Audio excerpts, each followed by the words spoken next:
My sister's hand cracked across my face before I could even open my mouth.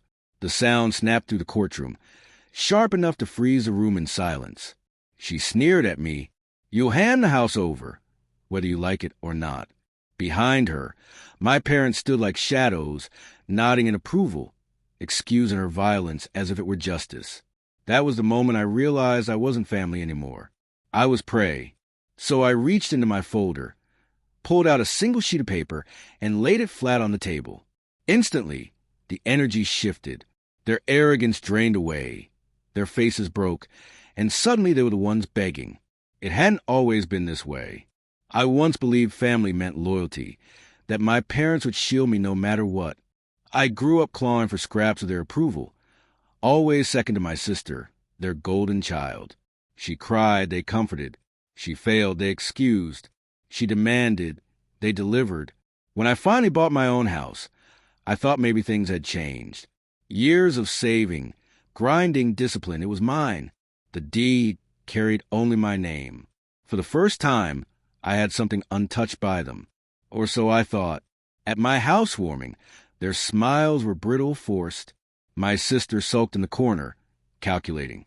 2 weeks later, the summons arrived. My parents were suing me. They claimed the house belonged to her, that as her elder sibling it was my duty to provide. They twisted tradition into a weapon, dragging me into court to hand over my home. I remember reading the words, my hands cold, my chest hollow. My own parents turned the law into a knife for their favorite child. And when I refused to surrender quietly, their masks came off. "You're selfish," my father spat. "You owe her," my mother hissed. Each word cut deeper than the last. But I didn't crumble, I calculated. I started collecting proof. Every loan, every payment trail. Her unpaid debts, the creditors chasing her, the contract she broke, the favors she manipulated. My parents believed their theatrics could sway the court. They underestimated how far I was willing to go to strip away their lies. The day of the hearing, they strutted in like victors before the battle. My sister dressed in white, posing as the innocent victim. My parents glared at me like I was the criminal. And then she slapped me. The judge didn't flinch. He'd seen worse. I let the silence stretch, let the tension sharpen in the air. Then, calmly, I slid the paper across the table. It wasn't just a deed, though that was there, proving beyond question the house was mine alone. It was affidavit, signed, stamped undeniable, showing my sister owed thousands in unpaid loans. Her wages were already being garnished, her accounts frozen. If she so much as touched my property, it would be seized instantly to cover her debts. If my parents succeeded in transferring it, the house wouldn't be hers. It would belong to the bank. Her face drained as she read. My mother's hand trembled. My father muttered curses under his breath. They hadn't expected this. They thought I would buckle. Instead, I turned the case into a trap. The judge leaned back, unimpressed. "This is straightforward," he said. "The property belongs solely to the defendant.